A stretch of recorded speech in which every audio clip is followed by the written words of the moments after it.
Welcome to another episode of Sanford Says. My name is Lisa Holder, Communications Officer for the City of Sanford. We have another special guest with us, Brigitte Stephenson.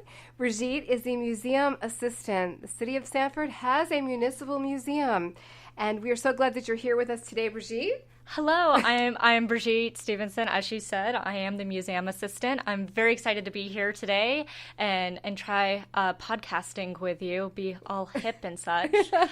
But we would love for everyone to come to visit us at the Sanford Museum. I like to call it our little ivory tower away from City Hall. We are located at 520 East 1st Street, so we're really close to downtown. We're right across the street from Brom Towers or Serenity Towers.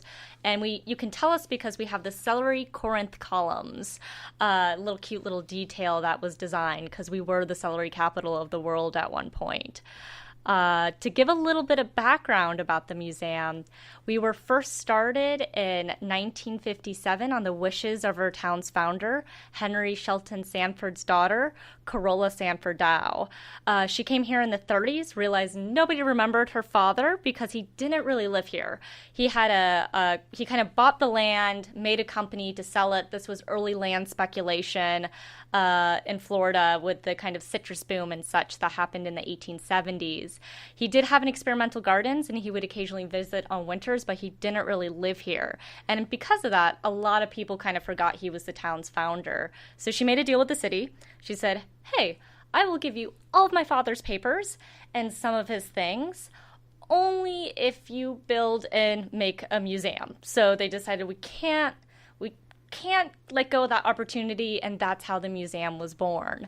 So I'm very lucky to be a part of it. And then later on, our museum expanded to tell not only about Henry Shelton Sanford's story, but about the whole town, because we realized there wasn't a whole lot talking about Sanford in specific, and that was something that needed to be told, everybody else's story. So we have now the Chase Gallery, which kind of houses business history about Sanford. We have the old Movie Land sign, which I have so many people who get excited about that.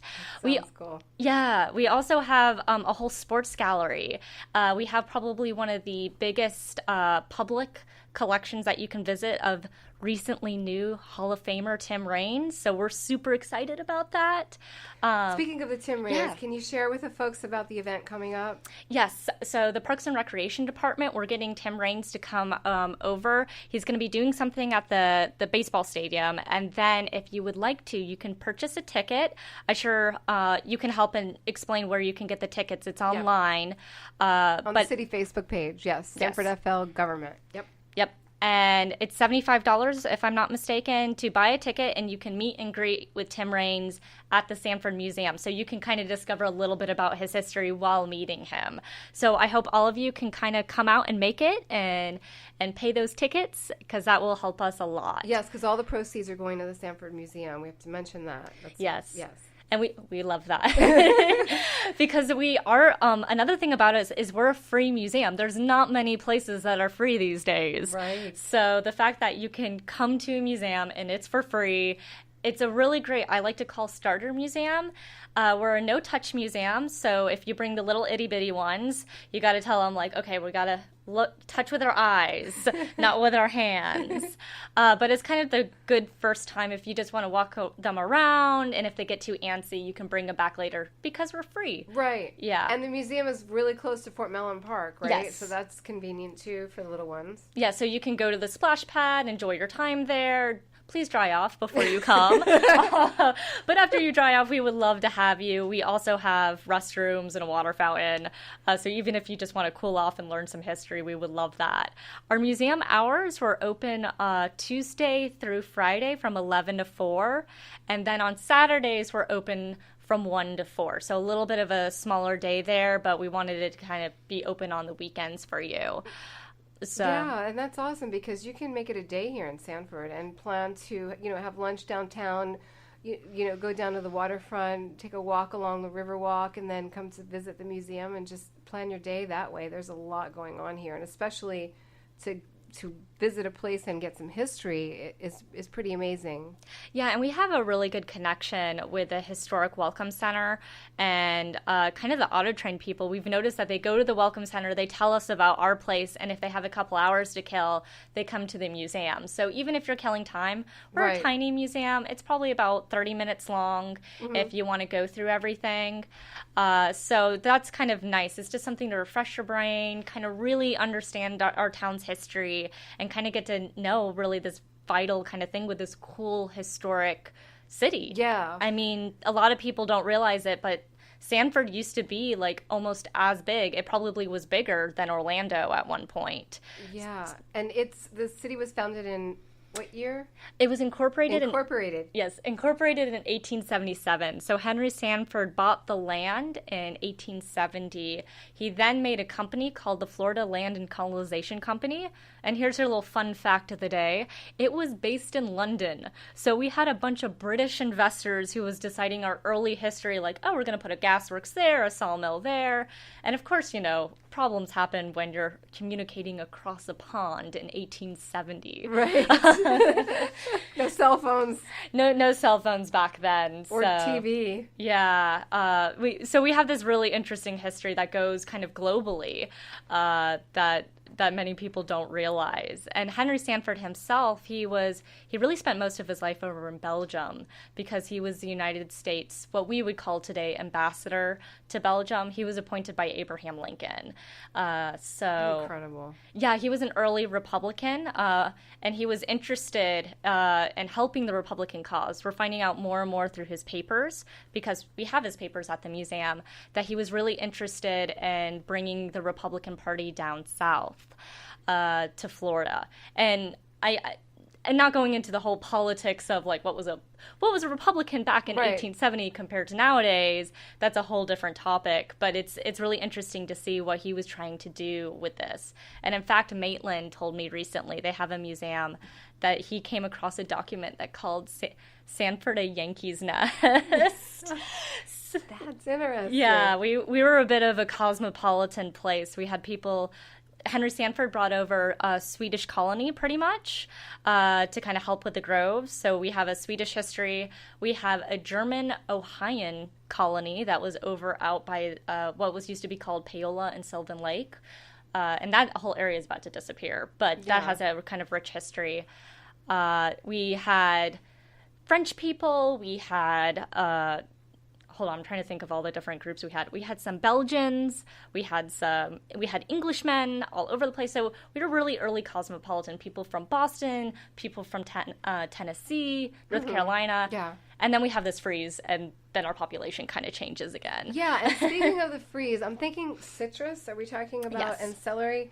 And we have the new mural downstairs that are on our breezeway, and beautifully painted mural where it has some waves and there's pieces of citrus the artist had created. And I know some people were asking what the meaning behind that was, because most people think of celery in Sanford. But can you speak to the citrus industry and how important that was to our history? We were really founded because Henry Sanford thought we were kind of just below the frost line, which meant that freezing would happen. So he wanted this to kind of be a big citrus hub. He also wanted this because we're the end of the line for what would be navigable of the St. Johns River. So he thought this was going to be this giant port town.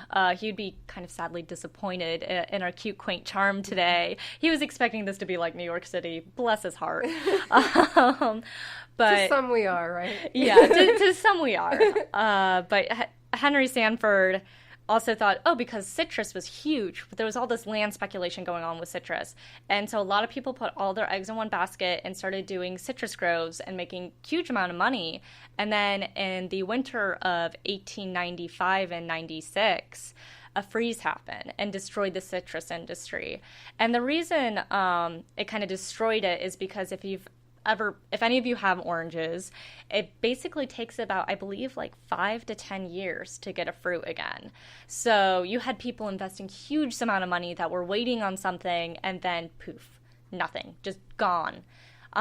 So that's when the city had to become innovative. And to this day, there's many families who like to claim they were the ones who brought celery. There's kind of a big competition about that. And that's how we got celery, because somebody decided that celery would be nice. Right. And then we became the celery capital of the world. I do have to point out, Kalamazoo likes to say the same thing. And it was a competition all the way back into the 20s. I found a lovely article from the Sanford Herald where they got one of our reporters to go up to Kalamazoo, Michigan, and Kalamazoo brought one of their reporters to see who was really the celery capital of the world. So celery can grow in the freezing cold of Michigan, Kalamazoo, Michigan, and in Central Florida here, I guess. So it is a crop that gets... Yeah, so unfortunately now we don't really grow celery. Our last celery farm left in the mid-70s, but we have a lot more growth happening. We have lots of cool housing developments, craft beer, so antique stores. So we're kind of a little bit more into that tourism, vacation type thing. Sure. And so, speaking of the city overall and its history, we have a lot of historic architecture, historic homes. Can people come in to the museum and do research about their homes and just in general? Yes. So one of the things that we've done is we've kind of created an archives for people to go to, because it's kind of sometimes difficult to get that information. If you're a person who's restoring a home here, you're going to kind of want to know what I like to call the genealogy of your house. So what we've done is we've actually gone through all the buildings in the historic district and made a file. And we have city directories, we have old telephone books, we have an old Sanborn fire insurance map, which was basically to sell you fire insurance, but they would make a little footprint of your building. So we have a little bit of kind of a one-stop area where you can get some research. And then if you're not finding what you're looking for there, we can try to help you out with some other kind of options to kind of do more research. Unfortunately, we're not going to really have blueprints. That's the holy grail of what people are looking for. Mm-hmm. And those are just, unless the owner of the house gives it to us, we're just not going to get that. And this is going to be my little plea to Sanford. If any of you have pictures, old pictures of buildings, we would love to have them at the Sanford Museum. Our collection is completely donation-based. So if you have any pictures of old buildings, it doesn't seem like much, but for us, that's probably one of the main things that we're really searching for. So if you can do that. We also help out people with their genealogy. If you know that you have an ancestor that was from Sanford, we help people out with that as well, because we have the Sanford Herald all the way from, I believe, 1910 to 2005. So we can look up an obituary for you. The other thing that we have is when Brisson Miller Funeral Home was going out of business, they gave us their burial books. So we're able to actually find you kind of a burial receipt for your loved ones if they died in Sanford. And not only does it tell the cause of death, who was the one paying for the burial, and kind of who their parents were named, this very rich genealogical source that we can get you. Very interesting. Now, do they have to make an appointment to come in and do these things, or can they, is it better to call ahead of time? And is there also, you have a museum curator, works together with you? Yes. So Alicia does, everything. She is Alicia Clark, the museum curator. Yeah. Yes. And she kind of helps out with everyone with kind of helping with those things. We prefer it that you call, but if you just come in, we'll try to kind of do it, but it depends on kind of the difficulty of the question. If we just can't get to you that day, I'm going to apologize in advance, but we try our hardest. Sure. And what's the address again, Brigitte?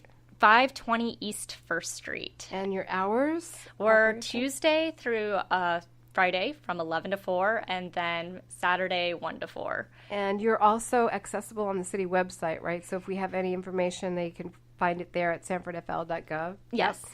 And so you had mentioned a little bit earlier just about Friends of the Museum. I understand there's a historical society. And how does that relate to the museum and what your mission is? Yes. So the city is fantastic. They do a lot for us. But sometimes we need a little bit more because it takes a lot of money to run a museum, especially a free museum. So our historical society, they're separate from the city. Not only do they preserve and promote and protect Sanford's history, they also you kind of help fundraise for it. And we're actually about to start doing a fundraiser. But the Sanford Historical Society is about to do a fundraiser with working with the local breweries in town. we're going to be doing the Smith's Barroom Challenge. And what that is we found a deed of a saloon called Smith's Barroom in 1892, and in it listed all the alcohol that was in this establishment. So we're kind of asking all the bars to basically make us a drink based on this list of ingredients, and 10% will go to the Sanford Historical Society, and they will then help us, the Sanford Museum, by giving the money to us. So we're very excited about it. We're getting a lot of buzz already about it, and that's going to be the whole month of April. So stop in to any of the local bars here, ask them if they have a Smith's Barroom Challenge drink, and please drink responsibly. Yes, we must add that. Yes, please drink responsibly, because it will help the museum and it will definitely help our historical society. Our historical society, if you want to join, they have a membership. It's, I believe, $20 for individual membership, $30 for family membership, and $100 for patron membership. We're looking always for members because they help us out. And not only that, you get the cool perks of going to some of the lectures that we have. So the lectures, we usually try to do them at the Sanford Museum. If not, we'll go to another place and talk about the history of that. And we do that every other month. So I recommend you join the Sanford Historical Society to get to know a little bit more about Sanford's history and meet other people who are interested in Sanford's history. Plus, it helps the museum a lot. Yes, we like that. Yes.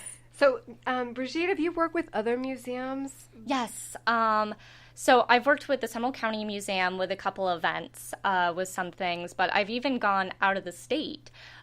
We recently discovered that Charleston Museum was doing an exhibit on wedding dresses, and they had the wedding dress that Henry Sanford's daughter, Ethel Sanford, wore. It's a House of Worth gown, and if you're a costumer, someone who's interested in costume history, House of Worth is like the first couture designer. So I had little heart palpitations. And I was able to get to see this dress in person and see kind of the guts of the dress, because Ethel Sanford, she actually got married here in Sanford. She got married right after her father's death. She married a cousin once removed who was from a very wealthy side of the family. So you can see where I'm going with this. In order for her to go through the customs of mourning that is at that time, they decided to make it a small wedding, but not to spurn any of the friends that they made in Europe. They said, we'll have it in Sanford. So not everybody would be able to make it to Florida. So that was kind of their way to make a small wedding. So this wedding dress that's at Charleston Museum. Charleston, South Carolina? Yeah, Charleston, South Carolina, is the dress that she wore on her wedding day. And we have pictures of that. Yeah, and it's a beautiful museum. Her daughter, Gertrude Sanford Legendre, she donated the collection. And while it doesn't have too much to Charleston's history, you're not going to deny a House of Worth gown. Yeah, the person who was working with it, she's like, you don't deny a House of Worth. There was also a Fortuny gown that she wore. So this was a woman who was used to so much wealth. Yeah, yes. And that was because of her husband was just fabulously wealthy in carpets. Right. But they have that weird connection that they got married here in Sanford. That's unbelievable. Yeah, and it was really awesome to work with them and kind of help them. Like, we have the picture. I can tell you the whole story about them. Sure. So as you can see, if you visit the Sanford Museum, and you will see Brigitte, and she's a wealth of information and so enthusiastic and excited about our history, and we do have a great, rich history here in Sanford. And matter of fact, behind the museum is a fountain. Yes. Right? And the fountain is lit up at night, and it's named the Corolla Fountain. And it's not after the car. It's after Henry Sanford's daughter. I just want to point that out. It's Carol with an A.